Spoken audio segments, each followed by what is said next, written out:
My parents demanded I give my sister my Birkin because I never wear it. I said no. 24 hours later, my dust bag was gone, my own photos showed up on a resale site, and a pawn shop called me with my bag's exact ID, under a very familiar name. They say blood is thicker than water. What they don't tell you is that some family ties are apparently thinner than the supple Togo calfskin leather of a Hermes Birkin 30.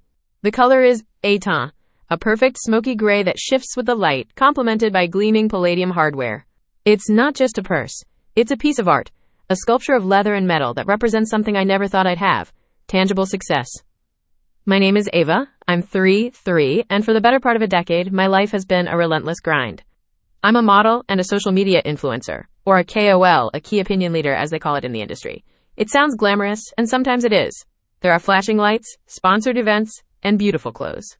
But behind the curated Instagram posts are 16-hour days, brutal casting calls, endless networking, and the constant, gnawing pressure to stay relevant. It's a world where you're only as good as your last campaign. I saved every penny I could, turning down lavish vacations and nights out with friends, my eyes fixed on a single prize. Not for the status, not really, but for the symbol. For the quiet, unshakable proof to myself that I had made it. When I finally walked out of that Hermes boutique, the iconic orange box in my hands, I felt a sense of accomplishment that dwarfed any modeling contract I'd ever signed. I took it home, and it found its place of honor. I have a custom-built closet with a small museum-style display section for my most cherished accessories. It's a glass cabinet with soft, ambient backlighting. The Birkin sat on the top shelf, a queen on her throne, flanked by a couple of other designer bags I'd collected over the years. I wasn't a daily user of these pieces. My job often required me to wear specific, sponsored items from head to toe. On my off days, I was usually running errands in workout clothes, so the Birkin became my trophy. I'd sit in my closet with a cup of tea, the soft lights on, and just look at it. It was a physical reminder of my resilience, my discipline, my lonely journey. It was mine. Tempur. This concept of something being exclusively mine was utterly foreign to my family. The ambush happened on a Sunday. It was our designated family dinner night, a tradition my mother insisted on to maintain the illusion of our perfect, happy family. These dinners had become a minefield. I spent most of the time deflecting passive-aggressive comments about my career. Are you eating enough, Ava? You look so thin. Or my single status. Your cousin just got engaged, you know. Tonight, however, the small talk was just a prelude. As we were finishing dessert, a sickly sweet apple crumble, Anna cleared her throat, a calculated move to draw everyone's attention. So, she began, her voice dripping with faux casualness, I have that big corporate networking event next month. All the senior partners are going to be there. My mom lit up. Oh, that's wonderful, sweetie. A real chance to shine. I know, right? Anna said, turning her wide, innocent eyes on me. The thing is, I really want to make a good impression. Look the part, you know?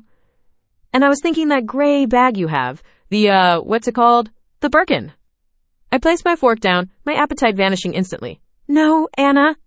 She pouted, a look she'd perfected since childhood. But you never wear it. It just sits in your closet, collecting dust. It's such a waste, big sis. I would actually use it. I would cherish it. Imagine me walking into that event with it. It would show them I'm serious, that I have class. The audacity was staggering. She wasn't just asking to borrow it. She was framing her request as if she'd be doing the bag a favor by gracing it with an outing. My answer is no, I repeated, my voice low and even. We've talked about this. That bag is a collector's item for me. It's not for lending out. It's a limited edition piece, Anna. It's invaluable to me, and I just want to display and admire it. My mother jumped in, her tone shifting from supportive to scolding in a nanosecond. Don't be so selfish, Ava. Your sister is trying to build a career here.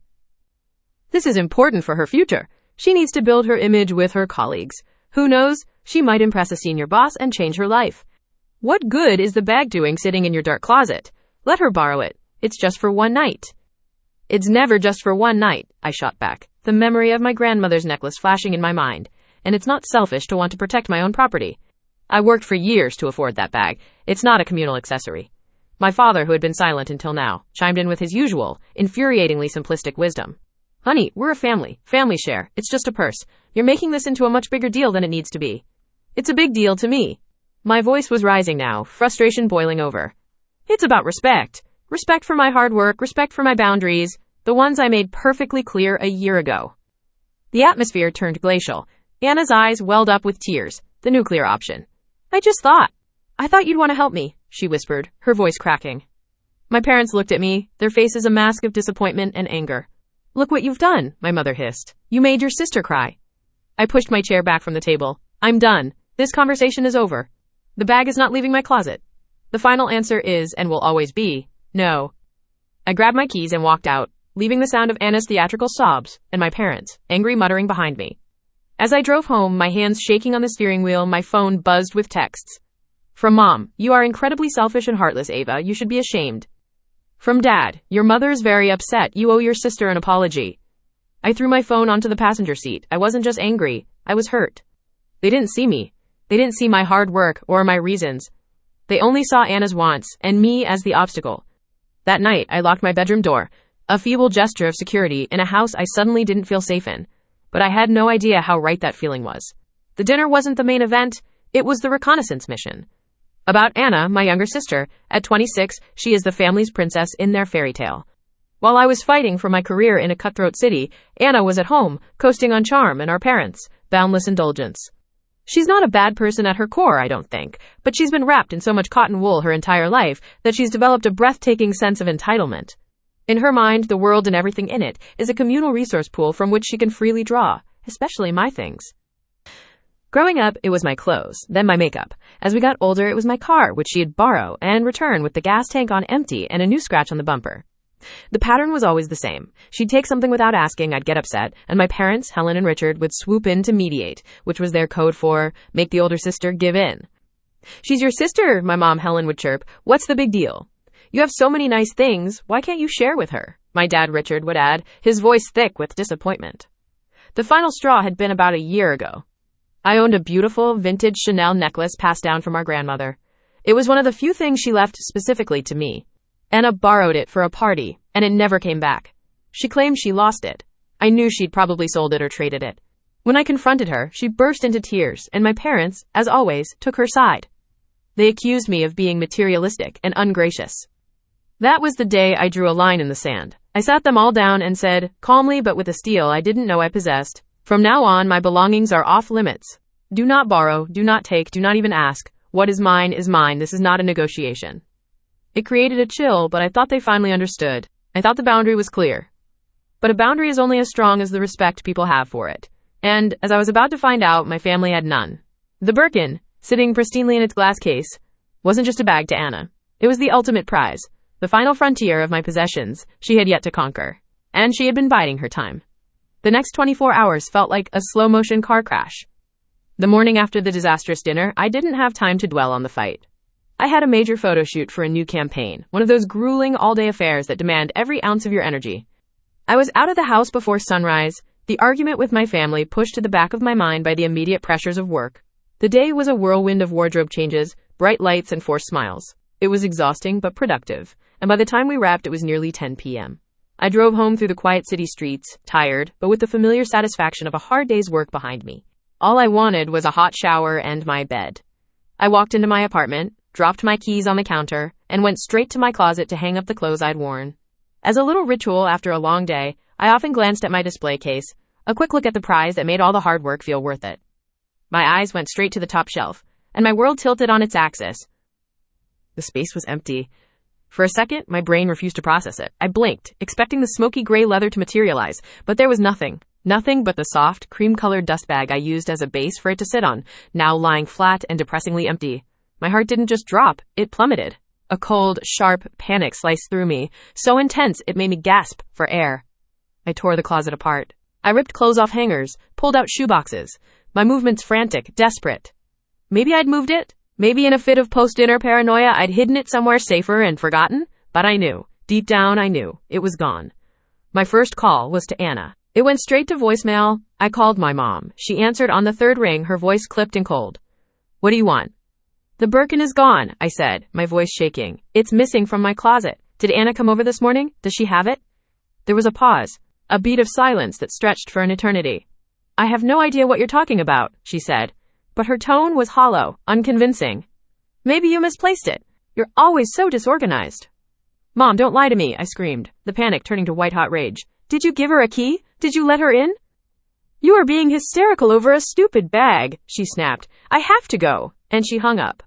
I stood in the wreckage of my closet, the silence of the house pressing in on me. They had done it. They had actually done it. They had waited until I was at my most vulnerable, asleep in my own home, and they had come in and stolen from me. The betrayal was a physical pain, a sharp stabbing in my chest. The next few hours were a blur of numb disbelief. I paced my apartment, my mind racing. What do I do? Who do I call? The police? Could I really call the police on my own family? The thought made me sick.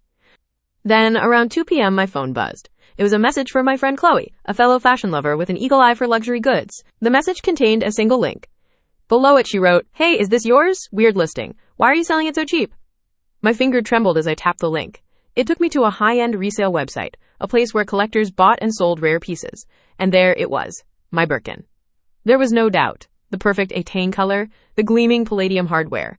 But what made my blood run cold was the photos. They were my photos. The pictures used in the listing were the ones I had taken myself, the day I brought the bag home. I'd arranged it perfectly on a marble tabletop, the light hitting it just so, a few blossoms scattered artfully beside it. I had posted them on my private, friends-only social media account, an account that Anna followed. They hadn't even bothered to take their own pictures. The laziness of the cruelty was breathtaking. The description was minimal, just the bag's basic details, and a price that was criminally low, at least 30% below its market value. It was priced to sell, and sell fast. This wasn't about making a profit. This was about getting rid of it quickly, erasing the evidence. I felt like I was going to throw up. Seeing my beautiful bag, my trophy, listed so crudely online with my own photos felt like a profound violation. It was my sister, using my own joy against me to sell my stolen property. I was still staring at the screen, my mind a whirlwind of shock and fury, when my phone rang again. This time, it was an unknown number. I almost ignored it, but something made me answer. "Hello," I said, my voice hoarse. "Hi, is this Ava, my last name?" a calm professional male voice asked. "Yes. Who is this?" "My name is Marcus. I'm the owner of the Lux Exchange downtown. I'm a licensed reseller and consignment specialist. I'm calling because I need to verify an item that was just brought into my shop." My breath caught in my throat. The Lux Exchange was one of the most reputable luxury pawn shops in the city. They were known for their rigorous authentication process. "Shh. What item?" I whispered. "It's a Hermes Birkin 30 in Atane with palladium hardware," he said. My stomach twisted into a knot. We ran the bag's unique identification code, stamped on the inner strap. "Our system shows that this specific ID is registered in our database under your name from a previous authentication you had done with us. I'm just calling to confirm, did you intend to sell this item today?" The world went quiet. All I could hear was the frantic pounding of my own heart. "No," I managed to choke out. "No, I did not. That bag was stolen from my home this morning." There was a moment of silence on the other end of the line. Then Marcus's voice returned, now laced with concern. "I see. I had a feeling something wasn't right. The person who brought it in seemed nervous." "Who?" I asked, although I already knew the answer. "Who brought it in?" "A young woman," he said. "She presented a state ID. The name on the ID was Anna, my last name." And there it was, the final damning piece of evidence. The last thread of hope that this was all some horrible misunderstanding just snapped. Anna hadn't just stolen my bag to use it for a night. She had stolen it with the intention of selling it for quick cash, and when that proved too complicated, she'd taken it to a pawn shop. She was trying to liquidate my dream. The numbness that had enveloped me was burned away by a sudden clarifying rage. It was cold and sharp and absolute. They hadn't just crossed a line, they had obliterated it. "Marcus," I said, my voice now steady, devoid of any tremor, "do not let that bag out of your sight. Do not let her have it back. I am on my way, and I'm bringing the police with me." My first call after hanging up with Marcus was to 911. The words tumbled out of me in a coherent, factual stream that surprised even myself. "I need to report a theft. A grand larceny, actually." I gave them my name, my address, and a concise summary of the events, the bag's value, the empty space in my closet, the resale listing with my own photos, and the final confirmation from the pawn shop owner, Marcus, who had my sister's ID information. The dispatcher was efficient, professional. She told me officers would meet me at the Lux Exchange. My drive downtown was a blur. My mind was eerily calm, the emotional storm having given way to a chillingly clear sense of purpose. This was no longer a family squabble. This was a crime. Anna hadn't just taken a bag, she had committed a felony.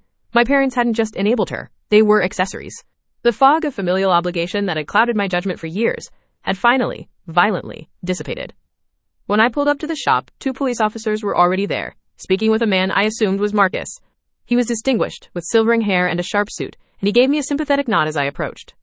"You must be the owner," one of the officers said. I nodded, showing them my ID. "The bag is inside, secured in my office," Marcus said. "The young woman who brought it in is no longer here. She became very agitated when I told her I needed to make a verification call and left in a hurry. Of course she did." They escorted me inside. And there, sitting on Marcus's polished mahogany desk, was my Birkin. Seeing it again sent a wave of relief so powerful through me that my knees felt weak.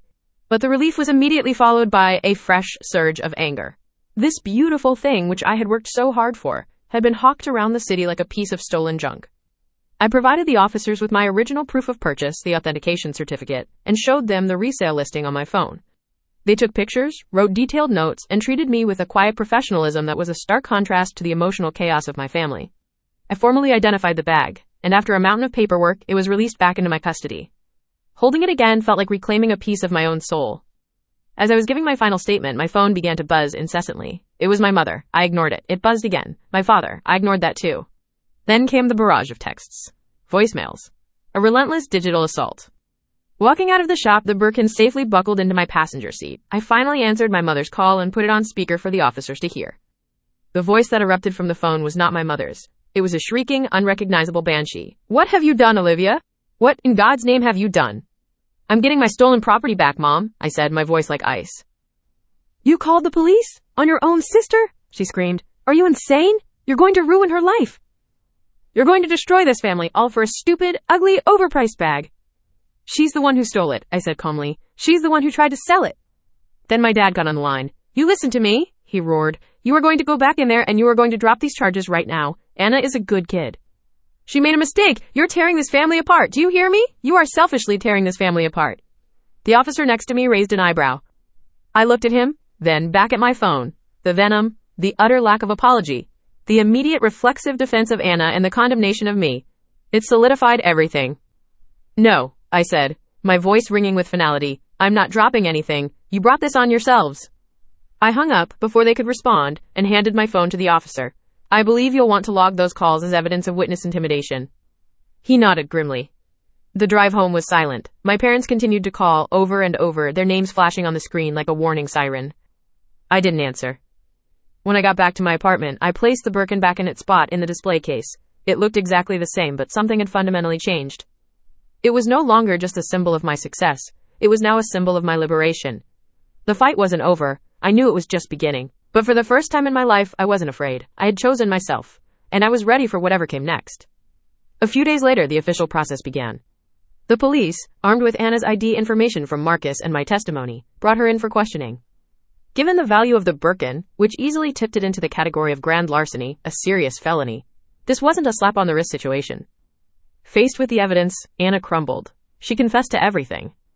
Taking my key from my parents' house, letting herself into my apartment while I slept, taking the bag, posting it for sale online using my photos, and then panicking and taking it to the pawn shop. Her reason, her justification for this profound act of betrayal? "I didn't think she would notice right away," she told the police. "And I really needed the money for a down payment on a new car."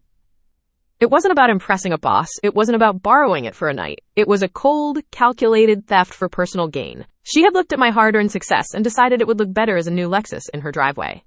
The confession didn't bring me any satisfaction. It just left a hollow, aching sadness in its wake. That evening, my parents showed up at my door. They didn't call beforehand. They just appeared, their faces grim. I almost didn't open the door, but I knew this confrontation was inevitable. I expected yelling. I expected tears. I even held out a sliver of hope for an apology. I got none of those things. "We need to talk," my father said, brushing past me into my living room. My mother followed, her arms crossed, refusing to look at me. "There's nothing to talk about," I said, remaining by the door. "Don't be ridiculous," my mother snapped, her voice sharp. "You've made your point. Now you need to stop this nonsense and drop the charges." I stared at her, dumbfounded. "Drop the charges? Mom, she committed a felony. She stole from me." "She's your sister," my father boomed. "And you set her up. You're the one who is always flaunting your expensive things, dangling them in front of her like she's nothing. You provoked her." The accusation hung in the air, so absurd, so grotesquely twisted that all I could do was laugh. It was a bitter, humorless sound. I provoked her? By working hard and buying myself something nice? I'm to blame for her being a thief? "You have a bad heart," my mother said, her eyes finally meeting mine, and they were filled with a coldness I had never seen before. "You are always jealous of her. This is your way of getting back at her for being the favorite. You were never a good big sister. You failed to teach her right from wrong." The blame shifting was so complete, so total, that it was almost impressive. In their narrative, I was the villain, the puppet master who had orchestrated my own sister's downfall. Anna was just an innocent victim of my psychological warfare. Then came the offer. "Look," my dad said, his tone shifting to one of strained reason, "we will pay you for the bag. We'll take out a loan, give you the full cash amount. Then you can drop the charges and we can all put this unfortunate business behind us as a family. They thought they could buy their way out. They thought my self-respect, my boundaries, my sense of violation, all of it had a price tag, just like the bag. They thought my principles were for sale. No, I said softly. What? No, I repeated, louder this time, my voice ringing with a newfound strength. This was never about the money. This is about respect. It's about consequences. I will not be taking your money, and I will not be dropping the charges. My mother's face contorted with rage. Then you are no longer our daughter, she spat. If you choose a material object over your own family, then you are not welcome in this family anymore. We will disown you. It was the threat they had always held over me, the ultimate weapon in their arsenal of emotional manipulation. But hearing it now, it had lost all its power. What family was I even losing? A family that enabled theft? A family that blamed the victim? A family that believed love was conditional on my compliance? I looked them both in the eye. That's your choice, I said. The silence that followed was heavy and final. There was nothing left to say. They had made their position clear. They chose her. They would always choose her. After they left, I walked through my quiet apartment. I felt a profound sense of loss, a grief for the family I wished I had. But underneath the sadness, there was also a strange sense of peace. The war was over. I had lost my family, but I had found myself. I picked up my phone, went to my contacts, and blocked Helen, Richard, and Anna. With each tap of the screen, I felt a chain breaking. The next day, I hired a lawyer. I was seeing this through to the very end.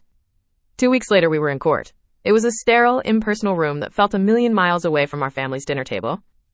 Anna stood before the judge, looking small and pathetic in an ill-fitting black suit my mother had probably bought for the occasion.